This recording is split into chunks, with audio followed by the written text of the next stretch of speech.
નમસ્તે મિત્રો, આજના ગુજરાત સમાચારની અંદર આપ સર્વ સાથે મિત્રોનું ફરી એકવાર સ્વાગત છે। તો આજના સમાચાર વિશે વાત કરું તે પહેલાં તમને જણાવી દઉં કે વિડીયો ખૂબ જ અગત્યનો છે અને આજના સમાચારની અંદર ખેડૂત ઉપયોગી સમાચારો વિશે વાત કરેલી છે। તો વિડીયોને છેલ્લે સુધી જોતા રહેજો અને ચેનલને હજુ સુધી સબસ્ક્રાઇબ ના કરી હોય તો તે પણ કરી લેજો। તો મિત્રો વાત કરીએ આજના પ્રથમ સમાચારને લઈને। તો પેકેજ ફૂડના લેબલના નિયમોમાં ફેરફાર। મિત્રો, food safety and standard authority of India એટલે કે ફસાય પેકેજ ફૂડના લેબલ પર મીઠું, ખાંડ અને ચરબી વિશે મોટા અને બોલ્ડ અક્ષરોમાં માહિતી આપવાનું ફરજિયાત બનાવવાની તૈયારી કરી રહ્યું છે। શનિવારે આ સંબંધમાં લેબલિંગ નિયમોમાં ફેરફાર કરવાની મંજૂરી આપી હતી। ફૂડ ઓથોરિટીની 44મી બેઠકમાં આ નિર્ણય લેવામાં આવ્યો હતો। મિત્રો, ગ્રાહકોને ઉત્પાદનના પોષક મૂલ્યને વધુ સારી રીતે સમજી શકે તે માટે આ નિર્ણય લેવામાં આવ્યો છે। ત્યારબાદ મિત્રો મહત્વના સમાચાર વિશે આગળ વાત કરીએ તો ભારતીય પોસ્ટ વિભાગમાં 35,000 જગ્યાઓની ભરતી। મિત્રો, ભારતીય પોસ્ટ વિભાગમાં 35,000 જગ્યાઓ માટે ભરતી બહાર પડી છે। અરજી 25મી જૂનથી શરૂ થઈ છે અને છેલ્લી તારીખ 15મી જુલાઈ છે। મિત્રો, આ માટે વયમર્યાદા 18થી 40 વર્ષની વચ્ચે હોવી જરૂરી છે। જેઓ ધોરણ 10મું પાસ હોય અને કમ્પ્યુટરનું જ્ઞાન ધરાવતા હોય તેઓ આ અરજી કરી શકે છે। અરજી અને વધુ વિગતો માટે India post GDC online gov.in પર લોગિન કરી મેળવી શકો છો। ત્યારબાદ મિત્રો મહત્વના સમાચાર વિશે આગળ વાત કરીએ તો કૃષિ મંત્રીની મોટી જાહેરાત। મિત્રો, કૃષિ મંત્રી રાઘવજી પટેલે જણાવ્યું છે કે શાકભાજીની ખેતી પ્રાકૃતિક ખેતી પદ્ધતિથી કરતા હોય તેવા ખેડૂતોને બિયારણ, પ્રાકૃતિક ઇનપુટ ખેતી ખર્ચ તથા શાકભાજીની પ્રાકૃતિક ખેતીને પ્રોત્સાહન મળે તે માટે મહત્તમ 20,000 પ્રતિ હેક્ટર સહાય આપવામાં આવશે। આ યોજનાના અમલીકરણ માટે રાજ્ય સરકાર દ્વારા અંદાજપત્રમાં 1,000 લાખની સહાય ફાળવવામાં આવી છે। ત્યારબાદ મિત્રો મહત્વના સમાચાર વિશે આગળ વાત કરીએ તો પશુપાલકો માટે ખુશ ખબર।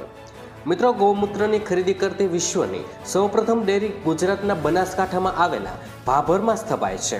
મિત્રો, આ ડેરીએ ખેડૂતો અને પશુપાલકો પાસેથી લીટર દીઠ ₹5ના ભાવે ગૌમૂત્ર ખરીદવાનું શરૂ પણ કરી દીધું છે।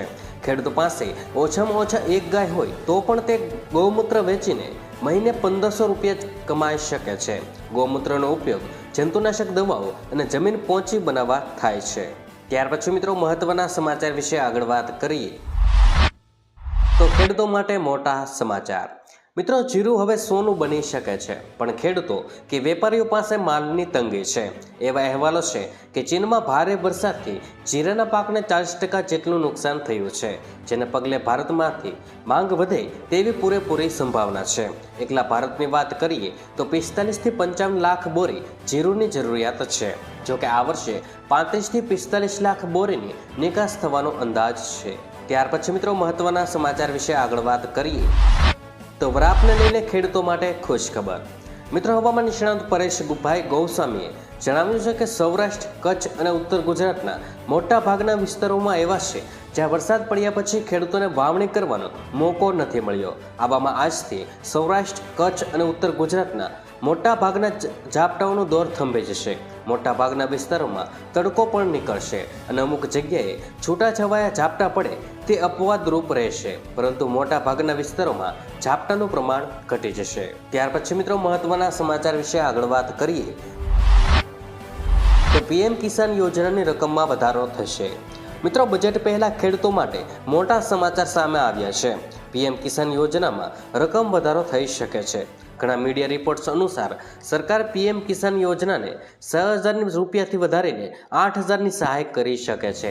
ઉલ્લેખનીય છે કે હાલમાં કેન્દ્ર સરકાર દ્વારા ખેડૂતોને ₹2,000ના 3 હપ્તા આપવામાં આવે છે।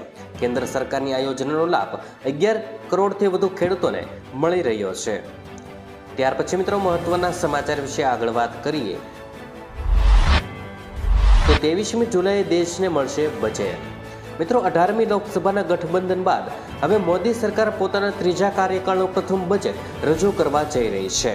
23મી જુલાઈએ નાણામંત્રી નિર્મલા સીતારામન સંસદમાં બજેટ રજૂ કરશે। મિત્રો, નોંધનીય છે કે આ વર્ષે ચૂંટણીના પરિણામે 2 વખત બજેટ રજૂ થઈ રહ્યું છે। 1 ફેબ્રુઆરીના રોજ વચગાળાનું બજેટ રજૂ કરવામાં આવ્યું હતું। હવે નવી સરકારના ગઠન બાદ પૂર્ણ બજેટ રજૂ કરવામાં આવશે। મિત્રો, બજેટની સાથે નાણામંત્રી નિર્મલા સીતારામન એક અનોખો રેકોર્ડ પણ પોતાના નામે કરશે. સતત કેન્દ્રીય બજેટ રજૂ કરનાર તેઓ પ્રથમ નાણામંત્રી બનવાના છે. ત્યાર પછી મિત્રો મહત્વના સમાચાર વિશે આગળ વાત કરીએ તો સોના ચાંદીના ભાવમાં બમ્પર તેજી. મિત્રો સોના અને ચાંદીના ભાવમાં ગઈકાલે જોરદાર ઉછાળો જોવા મળ્યો છે.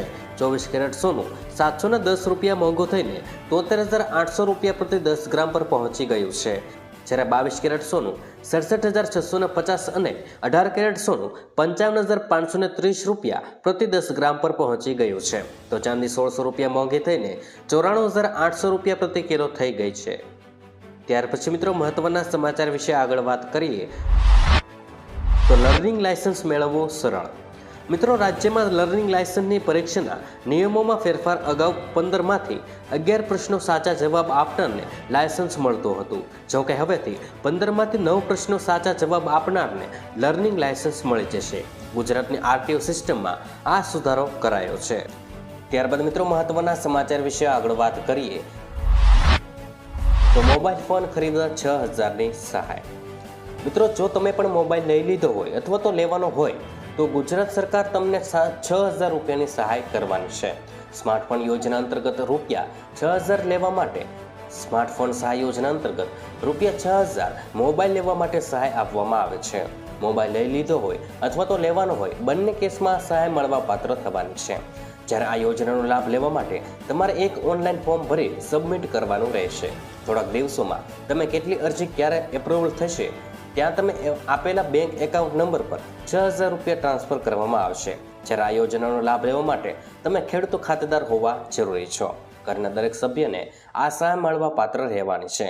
જો મિત્રો કોઈ ખેડૂત 13,000 રૂપિયાની કિંમતનો સ્માર્ટફોન ખરીદે તો ખરીદી કિંમતના 40% અથવા તો બેમાંથી જે ઓછું હોય તે 5,200 રૂપિયા અથવા તો 6,000 બંનેમાંથી જે ઓછું હોય તે એટલે કે 5,200ની સહાય મળવા પાત્ર થશે.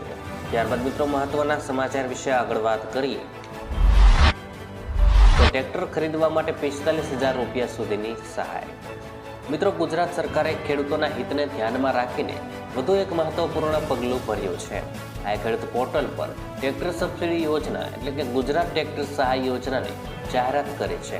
જે હેઠળ રાજ્યના 50,000 ખેડૂતોને ટ્રેક્ટર ખરીદી પર સબસિડી આપવામાં આવશે. આ યોજનાનો મુખ્ય હેતુ ખેડૂતોને આધુનિક કૃષિ તકનીકો અપનાવવાના પ્રોત્સાહિત કરવાનો છે, જેનાથી ખેતીની કાર્યક્ષમતામાં વધારો થશે અને ખેડૂતોની આવક પણ સુધરશે. આ યોજના હેઠળ ખેડૂતોને ટ્રેક્ટરની કિંમતના 40% અથવા તો 45,000 બેમાંથી જે ઓછું હોય તે મુજબ સબસિડી આપવામાં આવશે. મિત્રો ગુજરાતના તમામ વર્ગના ખેડૂતો આ યોજનાનો લાભ લઈ શકશે. ત્યારબાદ મિત્રો મહત્વના સમાચાર વિશે આગળ વાત કરીએ તો વિદ્યાર્થીઓને 50,000ની સહાય.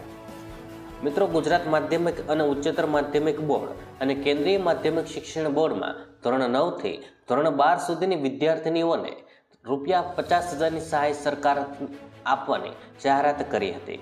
તેના અનુસંધાને શિક્ષણ વિભાગે જાહેર કર્યું છે કે રાજ્ય સરકાર કે તેની અનુદાનિત માધ્યમિક અને ઉચ્ચતર માધ્યમિક શાળાઓમાં અભ્યાસ કરતી વિદ્યાર્થીનીઓને આ સહાય આપશે.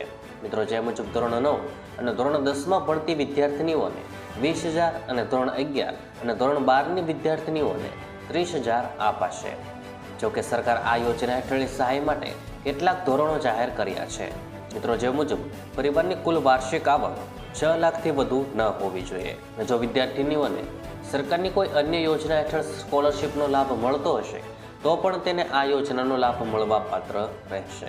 ત્યારબાદ મિત્રો મહત્વના સમાચાર વિશે આગળ વાત કરીએ તો ફરી દેવા માફી અંગે જાહેરાત. મિત્રો ગુજરાતમાં લાખો ખેડૂતો દેવામાં ડૂબેલા છે. ખેડૂતોએ 1 લાખ કરોડથી પણ વધારે રૂપિયાની લોન લીધી છે. ગુજરાતમાં 47.51 લાખ ખેડૂતોએ લોન લીધેલી છે. અને દેશના ખેડૂતોની વાત કરીએ તો દેશના 16 કરોડ ખેડૂતો પર 21 લાખ કરોડ રૂપિયાનું દેવું છે. અને દેશમાં સૌથી વધારે દેવું રાજસ્થાનના ખેડૂતોના માથે છે. રાજસ્થાનના 99.97 લાખ ખેડૂતોએ 1.47 લાખ કરોડથી પણ વધારેની લોન લીધી છે. અને ખેડૂતોને લોન આપવામાં ખાનગી અને જાહેર ક્ષેત્રની બેંકો સૌથી આગળ છે. તો મહિલાઓને 6,000ના બદલે 12,000 રૂપિયાની સહાય. મિત્રો ગુજરાતના મુખ્યમંત્રીએ 2 ફેબ્રુઆરી 2024ના રોજ નમોશ્રી યોજના ગુજરાતની જાહેરાત કરી હતી. આ યોજના હેઠળ ગર્ભવતી મહિલાઓને બાળકના પોષણ માટે આર્થિક સહાય મળશે. ગુજરાત સરકારે મહિલાઓના સશક્તિકરણ માટે નમોશ્રી યોજના શરૂ કરી છે. નમોશ્રી યોજના શરૂ કરવાનો મુખ્ય ઉદ્દેશ્ય એવી ગરીબ મહિલાઓને નાણાકીય સહાય પૂરી પાડવાનો છે જેઓ પૂર્વ ભરતી છે અને તેમની પાસે પ્રસૂતિ પછીના સમયગાળા માટે પૈસા નથી. અરજદારોને સારા પોષણ માટે મફત પેક્ડ ફૂડ પણ મળશે અને ગુજરાતમાં નમોશ્રી યોજના 2024માં પોતાની નોંધણી કરાવીને નાગરિકો સરળતાથી આ યોજનાનો લાભ લઈ શકે છે. એકવાર તમારું અરજી ફોર્મ મંજૂર થઈ જાય પછી રકમ સુધી તમને તમારા બેંક ખાતામાં ટ્રાન્સફર કરવામાં આવશે.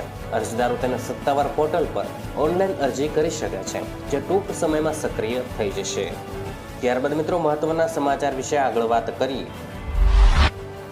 તો ગરીબ મહિલાઓને 1500 રૂપિયાની સહાય.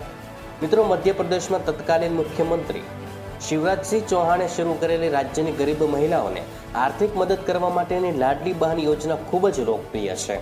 આ યોજનાને લીધે લોકસભાની ચૂંટણીમાં પહેલી વખત મધ્યપ્રદેશ તમામ બેઠકો પર ભારતીય જનતા પાર્ટી એટલે કે બીજેપીને વિજય મળ્યો હોવાનું કહેવાઈ રહ્યું છે. આ બાબતને ધ્યાનમાં રાખીને બીજેપીના સહયોગથી મહારાષ્ટ્રના મુખ્યપ્રધાન બનેલા એકનાથ શિંદેએ રક્ષાબંધને રાજ્યની ગરીબી મહિલાઓ માટે લાડલી બહેન યોજના શરૂ કરવાનો નિર્ણય લીધો હતો. મુખ્યમંત્રી લાડકી બહેન યોજનામાં મહારાષ્ટ્રની ગરીબ મહિલાઓને દર મહિને 1200 થી 1500 રૂપિયા આપવામાં આવશે. ઓક્ટોબર મહિનામાં મહારાષ્ટ્ર વિધાનસભાની ચૂંટણી યોજાવાની શક્યતા છે.